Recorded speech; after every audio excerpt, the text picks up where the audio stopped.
How's that, Tanya?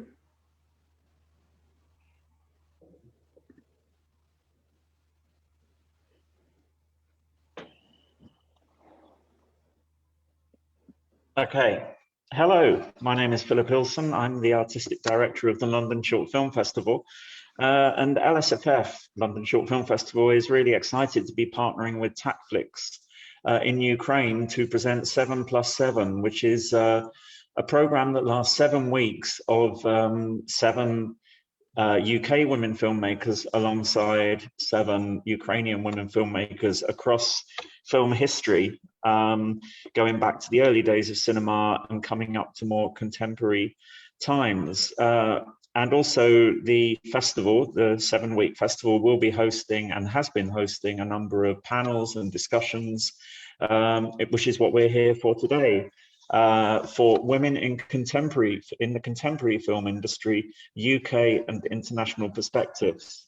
So I'm going to hand over to Joanna Duncan from the British Council, who's going to introduce our panelists today and start the conversation. Also, sadly, the filmmaker Alice Truman, director of Endo, is unable to make it last minute. She has some other work that she's dealing with. So, but without further ado, I'll pass to Jo to introduce everybody else. Thanks again.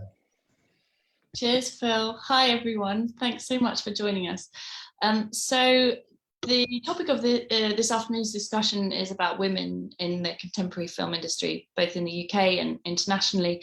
And I feel like this is a conversation that has been very prevalent for many, many years and isn't really going anywhere. And we're still having this conversation today. I think, you know, often the responses that we get to this question, or you know, what's behind the notion of women in film, is often relayed to us through statistics and through surveys and through reports around the numbers of women making film, and those statistics kind of speak for themselves, right? But I think what's really special about this afternoon's discussion is that we can hear from women who are working across decades, across different cultural contexts, and making work for varying audiences about what their experiences are working as women in the industry today. And we've got a really amazing panel with some incredibly experienced and brilliant women joining us today. So our first guest is Ngozị Onwuara, who's a British-Nigerian director, producer and lecturer.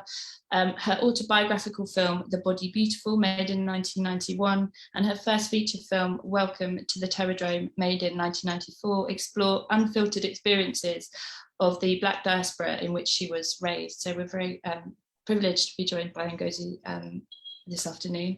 Our next speaker is Muriel Donsenberg, who is an award-winning and BAFTA-nominated writer and director, and she's currently casting her first feature, Truly Naked, and she's based between the UK and Amsterdam.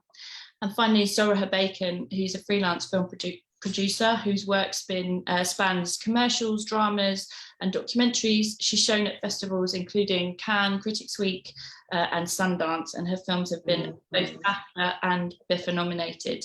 And she was very recently, I think it was yesterday, announced as a 2021 Screen Star of Tomorrow. So a huge welcome to all of you, and thanks so much for joining us for this discussion. Obviously, we're looking at filmmaking through the lens of being a woman director, but a woman filmmaker. But I think the first and most important question for all of you is about the work that you make, the stories that you tell, and why you're passionate about telling them, spanning the whole life cycle of your careers. Ngozị, can we start with you? What kind of films do you make, and why do you want to make them? Good question. All right, so I make films that start from my experience, and then films that I haven't seen say something that I want to say. But it doesn't start off like, oh, I'm going to do something that someone else hasn't said or hasn't been seen. It's just there's been so little seen and so little actually said out there. There's still lots of space for me to explore things. And for me, primary motivation is telling stories, conveying emotions, making people think, and doing things from my perspective. Brilliant, thank you. I'm going to go to Muriel now to just give us a quick overview of the work that you make and why you feel passionate about those stories. So the shorts I've made have mainly been, interestingly enough, coming of age, sort of edgy coming of age films. And there have always been female characters sort of on the forefront of these films. The feature that I'm now in the process of getting made and casting, it's for the first time that actually there is a male, a young boy protagonist. I've never done that before, but that has to do with the topic. It had to be a young boy. But yeah, so overall, and I don't know why, but when I went to film school at the London Film School, I started making films about teenagers. And I think it had to do with the fact that it's often sort of them going through a first experience of something and not thinking ahead and really sort of being caught in situations, which I found as a director, just that it had a lot of emotion and drama in it for me. But it's strange because I don't think before I went to film school that I was so into edgy coming of age films. So it really happened during my time at the London Film School. But I think I will eventually also make films that don't involve teenagers, and it's often teenagers and sexuality. Yeah. Thank you, Muriel. And Sorcha, tell us a little bit about the kind of films that you produce and why you get on board with the projects. Yeah, great question. I love a coming of age, such an underserved genre. I'd actually love to do another coming of age film, but I suppose lots of the kind of earlier films that I worked on were often looking at kind of queer narratives and LGBT storytelling, often from the perspective of sort of a lot of the kind of gay male kind of perspective, but recently have been kind of looking more at the feminine or sort of female or trans sort of storytelling elements. And a lot of my work kind of looks quite closely at gender and gender-based violence or sexuality, and kind of looks at all the sort of intersections between all of those different things. I guess as a sort of producer, you kind of have slightly more of a privilege of being able to play with more types of storytelling, because you're not necessarily so wedded to kind of doing one thing at a time. You can kind of explore lots of things. So my work does kind of dart between documentary and fiction, and I'm kind of able to do a different variety of storytelling, but always interested in characters that are less about their kind of identity, so to speak, but more interested in characters who surprise me or entertain me or make me laugh. And I think that's the kind of storytelling that I'm kind of most drawn to. I think that's really interesting for my next question, because you use the words intersections and you and identity, and I think from what you've all said and from what I've seen from your work, you all kind of intersect across many different areas of character and story. And as women directors and women filmmakers in the industry, how do you feel when that kind of diversity of vision gets placed in a program that is for women? Does that great, or do you think it's important? That might be a difficult question or not, but I'd be really interested to hear your perspectives. And Ngozі, can we start with you? How do you feel about being programmed or presented as a woman filmmaker? That's quite an interesting evolution that's happened in that field. Obviously, as a female director, I was sort of pounced on as a female director. So there was a lot of programming that was specifically done that was around women's issues and was around women's sensibility, or whatever you want to call it. I don't know what it's called. And to start with, I was fine with that because I am a woman and I'm a director, and I had felt the absence of female directors, or the vision that you had to hunt them out more. They were there, but you had to hunt them out more, and they weren't sort of immediately accessible when you went to the Odeon or whatever. But then intersectionality raised its head without me realizing it was intersectionality at the time, because there wasn't a word for it. But I was a living embodiment of it, because as a Black woman, I just automatically was intersectional without me knowing that's what I was. And it came in the area of women's programming, and it actually reared its head a few times in a way that was quite, for me, quite a conflict.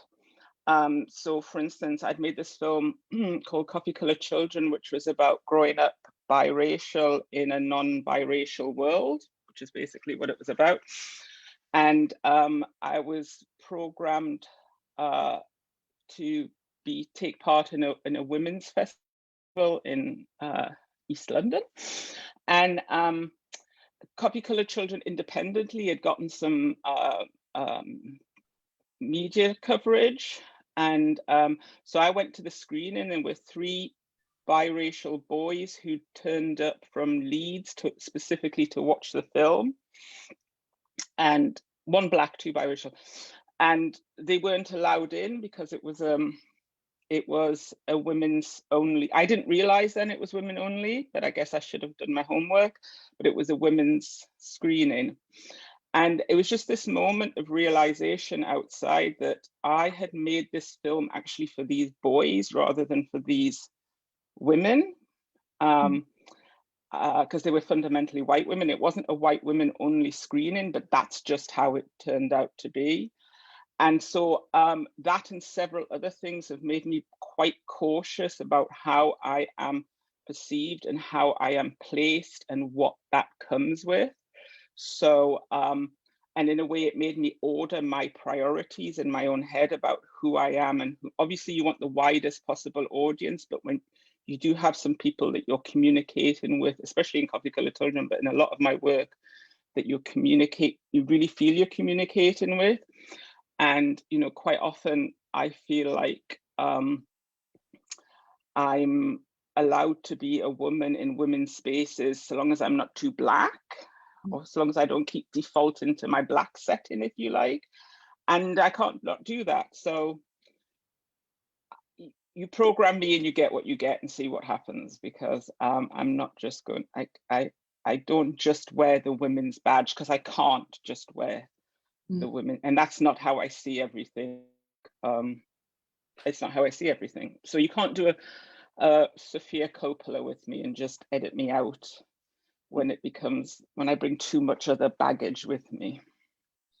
That's a really excellent answer, and really insightful. And I think what it also exposes is that kind of push and pull as any kind of marginalized voice in the film industry, that you're expected to kind of be pushed into certain categories in order for commercial viability. And I think that tug of that is an incredibly complex and tiring thing to carry as an artist moving through the industry. So I think, yeah, thank you so much for that answer. Muriel, coming to you, how do you feel being defined and categorized as a woman? Yeah, I think it's a really good question, because I remember after the BAFTA nomination, there's a lot of interviews, etc. And literally, I think almost every single interview, there was the question about how does it feel to be a female filmmaker, and I kept thinking, like, I almost felt like I had to do a PhD on this, you know, to have like facts and figures and know exactly. And I just felt like I'm just getting a grasp of being a filmmaker. I'm not thinking of myself as I'm just thinking that it's a tough business and it's hard to find your voice and be strong and continue, because it really is, it's hard work. And so after a while, I got a bit frustrated with it, to be honest. So I'm very happy with this question, because this whole conversation in a way is about it. And I remember when I was asked to do it, that I thought, God, there we go. And I still don't know all the facts and figures, and I shouldn't be able to know all the facts and figures. And a couple of things that I can say about it, because I had to answer this so many times, that I did start looking into it more. And then I realized that the country that I came from, the Netherlands, that there were actually way more female directors than in the UK. So I went to a country where I was sort of, it was a setback in a way. So at the time when I was living in London, which is when I started living there, it was something like, I think 7% of the directors were female. And in Holland, it was like 40%. And I remember thinking like, how is this possible? What's the difference? And someone's getting a call. It's okay. You're in demand. Or tomorrow, yeah. So I think, I still don't really know why that is, like, why is that the case? But I do know a couple things that, like, I found doing all these interviews and Q&As, it was very new to me, and I was nervous when I had to do them. And I would tell myself that the first time I ever went to a screening of a film directed by a woman who did the Q&A after, that I had a very, very strong reaction to that. And I didn't realize until that moment that it happened. So I never even fully realized that all the people I'd been watching, listening to were men. It was just so normal. So when I saw this woman director talking about making the film, it was just like, I felt like almost at home for a moment. I just felt like, oh, I understand this. There's something about this that feels right to me. And then I realized from now on, whenever I'm nervous to do a talk, or I feel like, what do I have to say and why? I just say it's important that there are women out there talking about film, and that's why I do it. And I think it's getting better. I do really think it is getting. I can see it. I'm part of the Cine Sisters collective of female filmmakers in the UK, and you can really see that more and more women are getting opportunities, but we're still, I mean, far from 50-50, so it's still a long road, but I think it's getting a bit better. Thanks, Muriel. So it'd be good to hear from a producer's perspective about, you know, whether you get that same level of categorization as directors and how that feels. Yeah, I think I get it quite a lot as well. I think it's sort of quite easy to just put people into boxes, but I do find it quite frustrating, especially as a kind of queer woman who doesn't, you know, necessarily believe in such kind of binary ways of thinking about people. And you know, I do find the kind of woman, I mean, it's a massive question about, like, you know, feminist theory and all of those ways of thinking, but I'm so much more interested in, like, films being programmed that thematically spark a conversation about something that makes sense for people to be at, and you know, makes sense for these different kind of voices to kind of all be in the same program together, rather than just having a sort of female perspective. I do think a female perspective is important, but I just am so mindful at the minute of so many of my friends and so many people I work with not necessarily even identifying by those kind of quite traditional ways of you know, presenting or being or whatever. But at the same time, I totally see the value in sort of the space that kind of, you know, women and non-binary people together can create, and the kind of the safety in that. So I'm actually wearing a football club that we started called Babe City FC, which is a women in film and TV, women and non-binary folk in film and TV who come together every Sunday to play football. And it actually kind of, I know it's not about film programming, but there's something really special about that space that we kind of create every week, where you kind of break down hierarchy and you talk, and you know, you just have this like amazing space to complain and feel really safe, because the industry is really hard. And, like, you know, I don't think it is, as both of you two attested to, we're not there yet.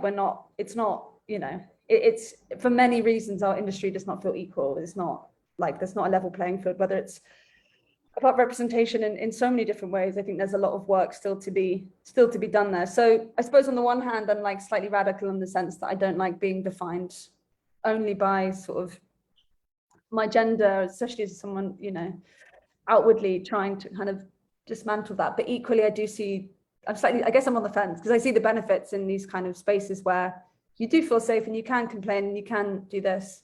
But then conversely, like, I work with, I'm working with one director on a story, and he's writing a film about a pregnant woman, and it's like, I want him to be able to champion his own sort of narrative from his perspective. And I guess I'm just quite like, why can't we all just, you know, like learn to understand people and be empathetic and tell stories by listening to each other and understanding each other, rather than being so, you know, categoric.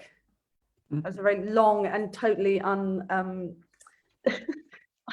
great answer, which I don't actually have the answer to. Well, I think it's a very complicated question, and it's an ever evolving thing, right? Like, and that leads into my next line of questioning is around sort of, Muriel, you mentioned that you think things are getting better. Statistically, if things maybe aren't getting better, when we look at reports and surveys, it changes, it's in flux, but generally things tend to sit around the same kind of levels of who's making films and who's gatekeeping and whatever. You know, you've, over the course of your careers, from when you started to where you are now, do any of you feel that things have genuinely got better, or that or do you have any comment on how you think things have evolved or changed in respect? Yeah, I think we should also, because you have to understand that a couple of years ago, sort of the doors started opening a bit, and then it still takes time to develop these films. So I think we will see in, let's say, 5 or 10 years time, then we'll see the shift more than now. And again, I don't think, unfortunately, I think these things can also reverse again. So it could be like this thing, like now, you know, more females or people of color, the doors are opening a bit, and then that's been done, and then they kind of move back to what we were used to.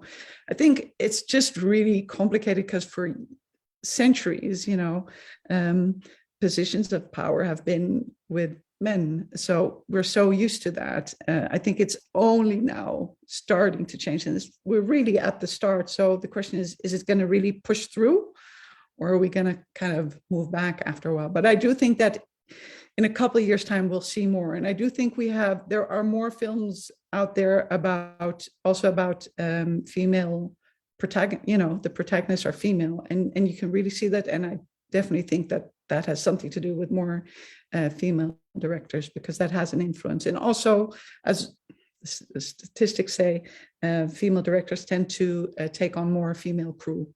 So I think in that sense, it's good, but it's a slow process that is only now starting. So let's see. I don't think we should have this discussion in 10 years' time again and see. I kind of hope we're not having this discussion. Just see how we all evolve. We will be having this. We will be having this discussion in 10 years' time. For sure. And yes, I mean, there's definitely been an improvement, where you can't deny that. There's definitely more visibility, especially for directing, writing, and producing. I do think the crews are still a long way behind. I think that makes a difference as well to the way stories are told. But also just it's almost like it's not having the receipts in a way, because it's if you know, DPs, it's outrageous in the DP department. And when you think about what a DP does and what a DP contributes to the story, the idea that it's still so male dominated, so white male dominated. Like, you know, I'm going to a lot of screenings at the moment, and you sort of, there's Q&As afterwards, and you're watching something and you think, oh, this is, you know, strong woman, blah blah blah. You know, the what was the one with anyway, lots of them, and the panel come out, and it's just one white male after another, and they all sit down, and then there's one woman, and you're always guessing whether it's going to be the producer, or they brought the makeup artist or costume designer on to stage because they get the visual. Doesn't look right, but it's, so I still think we've got a really long way to go, but it is great to see, because it's no good if we're just the icing on the top. So there's just like a woman director and all the stuff below, the distribution, the crewing, the all the gatekeepers underneath are still white men. It's going to have an effect on the stories and how they come out. But there's definitely an improvement. There's definitely no more women standing there with statues and films and stories, and that's fantastic. Yeah, I definitely think it's there's sort of like two. It feels, I mean, for me, it's like someone who's coming up through this sort of independent film route. It does feel like exciting. It feels like there's so many amazing female directors. I mean, I'm in a room with two. Like it feels like it's happening, but then you look at like the top level films that are kind of, you know, playing in the cinema, and you've just got Bond, which I watched last night, and I mean, no spoilers, but I mean, it's not treading over new ground. It's not doing anything, and even in its like attempt to be remotely radical, it's still a Bond film, which is incredibly misogynistic, and like, you know, women running around in high heels despite trying to escape like danger. It's just so frustrating. But like, so kind of in the upper, you know, echelons of Hollywood, it feels like change is slow, and there aren't these huge, you know, huge big directors, and they're obviously it's been an amazing year with Chloe Zhao kind of taking the front prize, but like it has to start at the bottom. And as we, you know, as we've said before, it's like it happens with not just you know, women and non-binary and trans folk as directors, but like it's also the crew around them. It's like the cinematographers, you know, it's about the way that we look at perspective and how we shape our framing, and all of that feeds into a kind of particular type of perspective, and how we edit things, and how things, you know, can be told, stories can be told differently, but depending on who gets to sort of push those stories out. So I think in terms of how I feel what's happening in the British film industry from a kind of ground roots level, I'm excited because I'm working with predominantly female filmmakers, telling a lot of really exciting female stories, and that's great. But then when I guess when you're looking up at the heights of Hollywood, it doesn't feel like the same stories happening. And obviously that's just because these things take time, but it's about getting the filmmakers that we are working with and we are supporting to those second films and third films. I think we're so obsessed in the UK with British debuts and like amazing female filmmakers and their British debuts, and then after that it's like, okay, who's the next crop of British debut? And I just wish there was more sort of a kind of just more of ways to kind of keep elevating, you know, people as they continue to rise up through the ranks.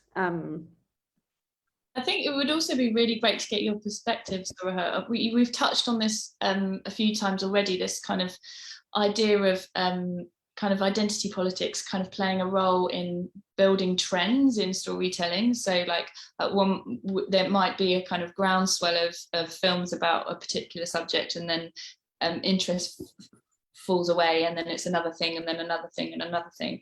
Is that something you feel the pressure of as a producer looking for projects, and do you feel that happening as you're reading scripts and engaging with work as it comes to you?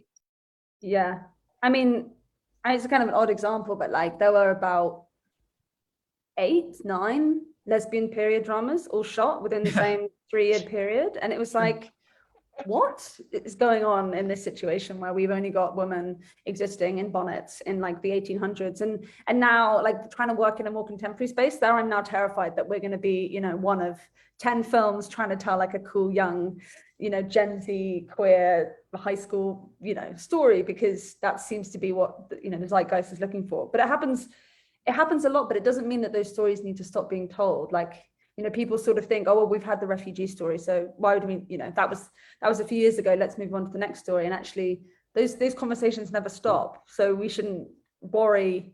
I often think it's not worth worrying about those, feeling like you're kind of becoming another number, because ultimately what you're trying to do as a filmmaker is make the best version of that film. So even if it feels similar to someone else's, yours just the one has to, you know, stand out and say something different. And people are always going to say, or do, you know, tell a different story.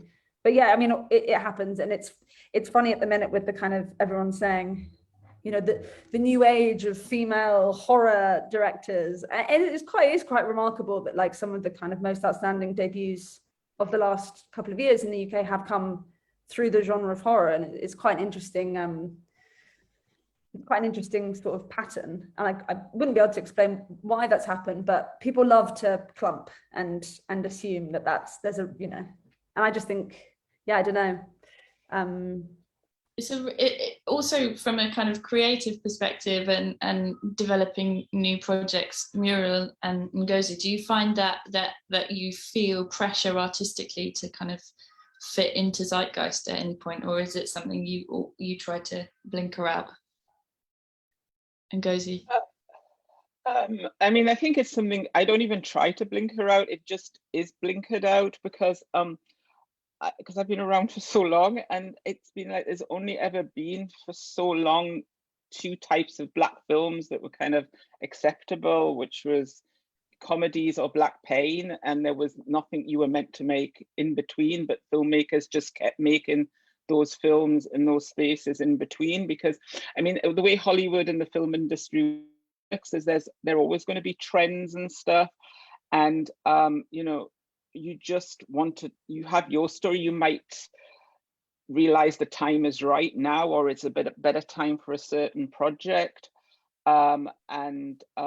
But you know, especially as a black filmmaker, that pressure about it being black pain, a lot. I mean, I think that I know quite a few black directors who are now like back in, you know, we are not just instruments of pain, and they aren't just the only stories that we want to tell. And whatever the sort of flavor of the moment is, if you look at what black filmmakers are meant to do, it will still have that added thing of either you know, the fool playing comedy parts, which I love, or pain parts, which, you know, I there's a lot of my favorite films that deal with that, but there's a lot more to tell. And I just think that's part of the work. It's part of the work as a black filmmaker, and it's part of the work as a woman filmmaker, female filmmaker, and everything else in between, what the expectations that they're going to have and what you want to tell.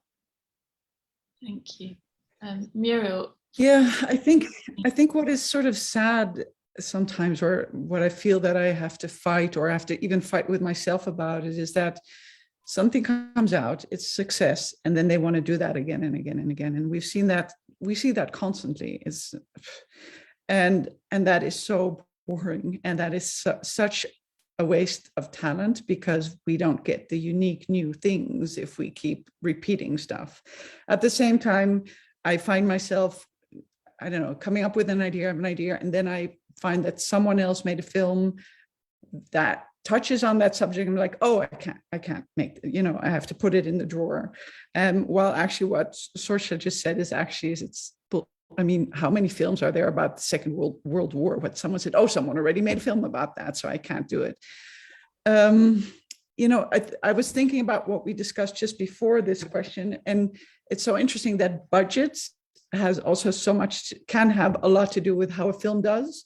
And we saw for many years that the women just didn't get the same budgets, and then it's very hard to be successful. So if you would give a woman a nice budget, the film would do really well. So it's not about being a male or a female director. It has to do with the budget, how it's doing. And I think that's one of the problems with film, is that the budgets, you know, making film is expensive. So they are so into safety, and they're so afraid of taking chances, while that is often what brings the exciting stuff. Is if they trust someone, let's say they like a short you've done, and that they would trust you to make something after that, and say, okay, we saw what you could do here. Let's give you the freedom to make what you want to make. But I feel that, for instance, my feature I wrote on spec because I was so worried about getting all these people telling me how it should be and how I should. And I was really terrified of that. I just knew I wouldn't get to write the story that I wanted to. And so I did that, and I spent a lot of time writing by myself. You know, it's unpaid in that sense. And then I found that actually, once you try to get the money, you're in it anyway. You're going to get so much feedback from so many people that have something to say about it. And that is something that I never, ever knew before I started making films, how intense that is, like how many opinions you get and how you have to listen to them and everyone has an opinion, and you have to really, really hold on to the heart of what you wanted to say. And after a while, what I started learning to do is to say, that sounds really interesting. I'm going to take it home. I'm going to think about it. And I will think about it. But if it doesn't work, I'm just not going to implement it. But I think that asks for a lot of strength, because you are so dependent. But I think, yeah, it's a problem with filmmaking that we repeat, and there's safety and there's so much money involved. And I think that is a problem, not only for females, for males as well. I think that's a problem in the industry, that there are not that many chances taken, and the chances are taken sort of on the lower budget films. And it's hard to get them to do well because it's a lower budget. So it's much harder to get what you want on the screen. I think what you're saying, really exposes the kind of duality of being working on creative projects that often have many stakeholders, and as you said, many opinions and many people involved in the creative process, but also the kind of the pressure and the expectation that can also be quite isolating. And that leads me into a question about community. And you've all touched on, how, there are many organizations designed to champion or build connections between women directors, women filmmakers, women producers. What are the communities within the film industry that matter the most to you as makers? Нгозі, can I come to you? I mean, definitely, you have in filmmaking, you have your sort of crew, and that's one family and that's one community, and it becomes very intensive when you're working, and you build those sort of bonds amongst yourselves. Outside. Sorry. Disappeared. Carry on. Outside of that, it's always, for me as a Black filmmaker, it is just, the community of Black filmmakers is so supportive, and so it's not just supportive. It's, you can have a lot of give and take and pull, but that is the place I go to all the time. And when you're at festivals and you meet up and there's all this sort of pocket, or just showing up for each other's work, or having someone, for me, it's much more about the community of Black filmmakers, and within that, especially the community of Black women filmmakers. I think we've really needed each other, and all different, like I have some younger filmmakers that I sort of work with, women filmmakers I work with, and I think but it's ad hoc. So I'm not really part of any big organization. There's lots of WhatsApp groups and things like that, and so yesterday was a bit traumatic, but I think being able to reinforce each other and just understanding what each other's going through, or just being supportive, because the film industry can be really cutthroat, and you're never quite sure who's on your side, or if what people are saying is truthful, or if it's promises that aren't going to, so having your own people that you go to and are there is incredibly important. But I think it is for everybody, for every field. I think that's really true. And I think also what the distinction you make between kind of organizational, institutional networks versus the kind of genuine organic networks that grow truthfully and meaningfully, they're the ones where we feel we find most of the kind of solidarity and support that we need. Exactly, yeah. Sorry, coming to you, what communities matter most to you in your work? And do you mind just going to Muriel quickly? I'm just getting a sofa delivered. Of course. 1 second. What is she doing? She's getting a sofa. The most important thing. I know what it's like waiting all day. They arrive when you're in the middle. I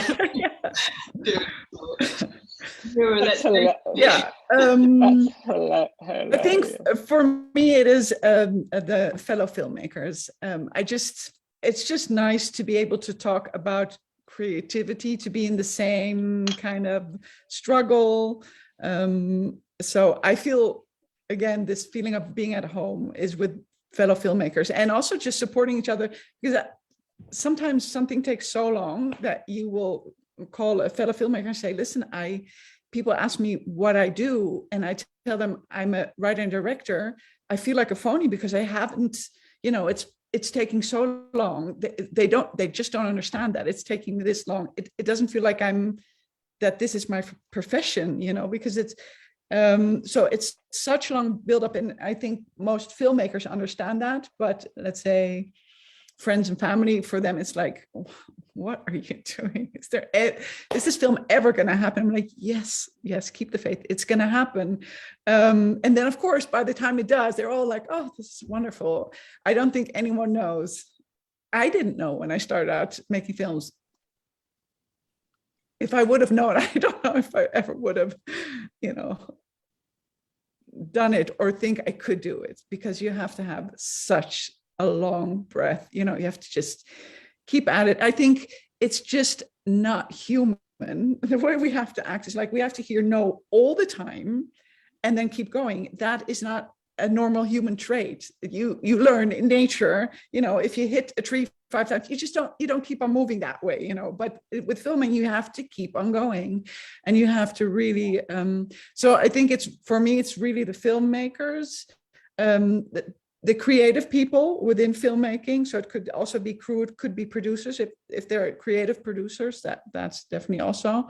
But just this feeling of that you're not alone in this struggle. I know this sounds, there are so many bigger struggles in life, than filmmaking, but when you're in it, you really feel like you're fighting quite a battle. And you just, yeah, I don't think there's anything in life that I've been working on for so long and still keeping the faith, like it's going to happen.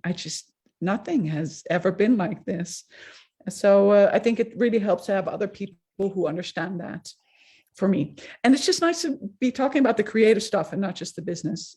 It's really funny filmmaking. There's so many years of the finances, which are kind of boring, if I'm really honest. It's just not that interesting, but it's very, very important. That's many years. And then you finally get to do the stuff that why you're a filmmaker. And that's so short compared to that time of pitching and getting it, and and convincing people, and which is part of filmmaking. You can say, oh, this is just, but it's not the stuff that you were hoping for when you started making films.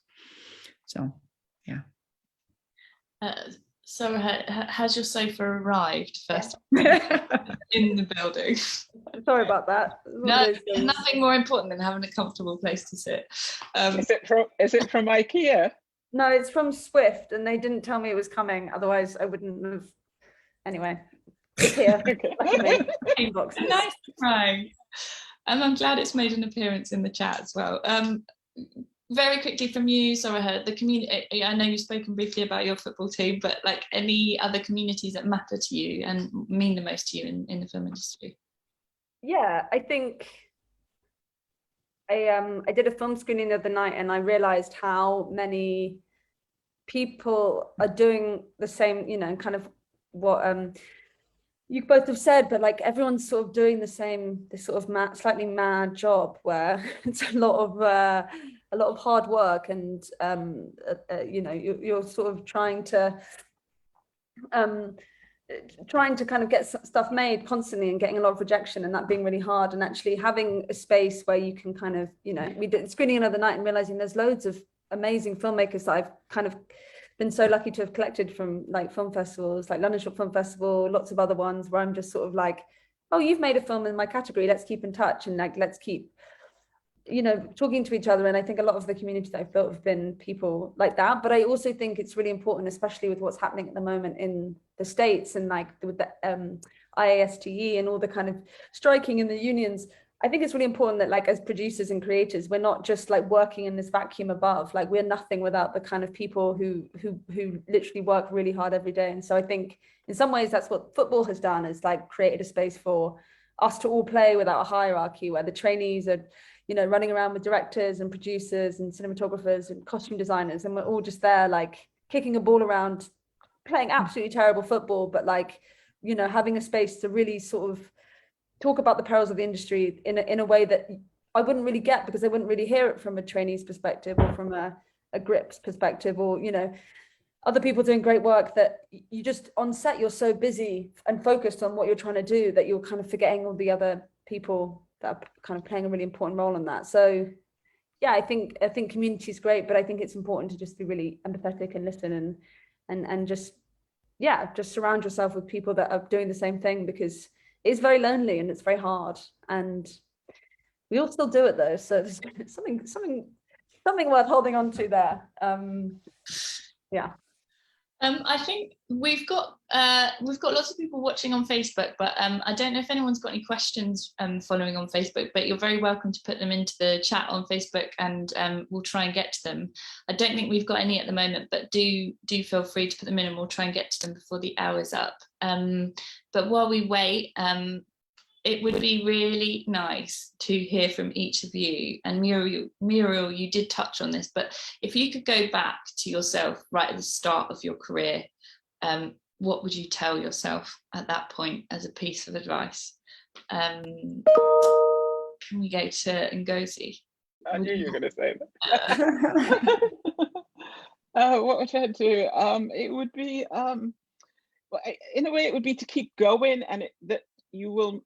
But I intended to keep going anyway, so it's difficult to say that there's like, I can't think of that sort of like one bit of advice. It's like everyone said, it's a crazy business, but it's also the one that we all want, and it's incredibly exciting, and it's complicated for everybody, even, you know, rich white men, who I'm never here to champion, but it's a difficult business, yeah. And so make your allies, don't see people as competition, make more allies, because I think at the beginning there was a little bit of competition about who was, you know, the one, and just keep, like, there's so many amazing stories out there, just keep going. But I think any filmmaker that's worth their salt already kind of has that in their DNA, because I think you have to sort of really want to do it, and but to make allies, to seek out allies, and to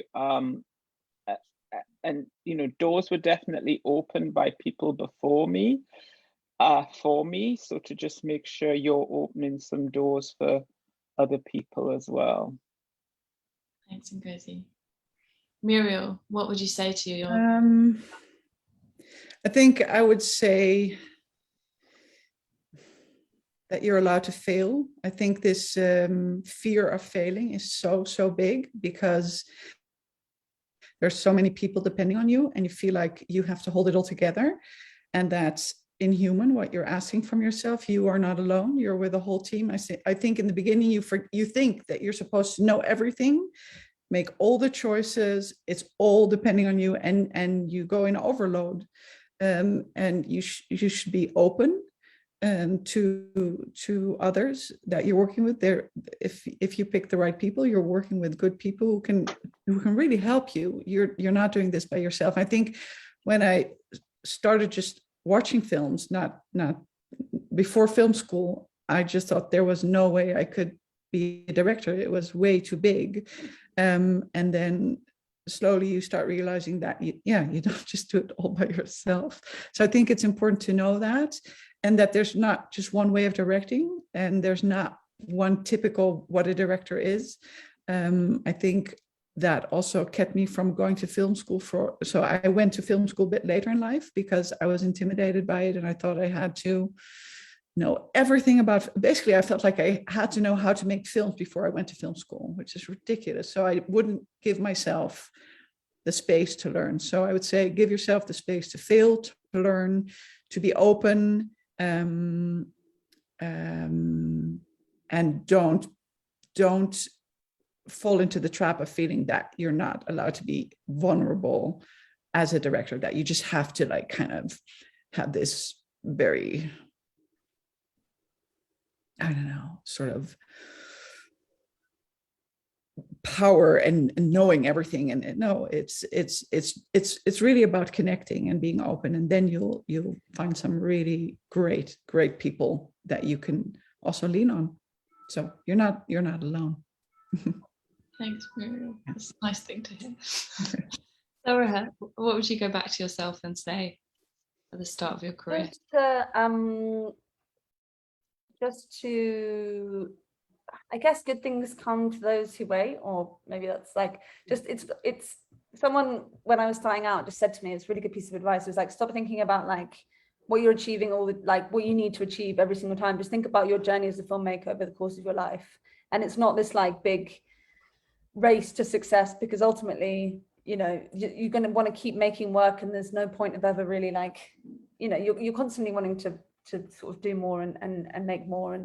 And I think that kind of idea of filmmaking as a sort of marathon event, like you're always kind of, you need to keep some pace and try and not rush and get things made just because of the sake of it.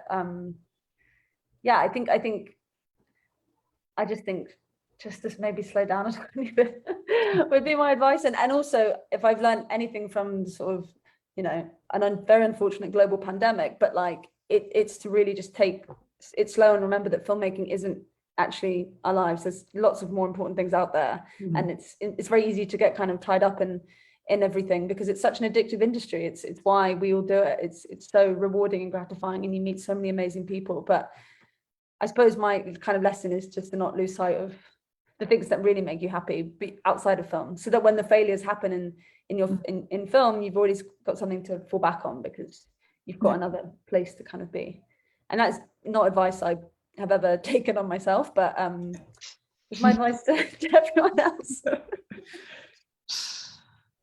Thank you all so much. I don't think we've had any questions through Facebook, or if there are, I'm sorry that we're not going to get to them because they haven't come through, but it's been such a pleasure to talk to you all, and thank you all for speaking so honestly and candidly, and giving such insights into your experiences as makers. Yeah, thank you. And I hope that everyone takes the opportunity to go and seek out your work and enjoy it. And I'm really looking forward to seeing what you guys all do next with your making. So thanks ever so much for joining us this afternoon, and thanks to LSFF for organising it, and to everyone who's in Ukraine watching. Hello, and thanks for joining us. Thanks for the good questions. Oh, pleasure. Yeah, pleasure. It was very easy to ask questions to you guys, because you've got so many interesting things that you've done. So thank you. And yeah, see you all very soon, I hope, maybe in real life one day. Bye. Bye.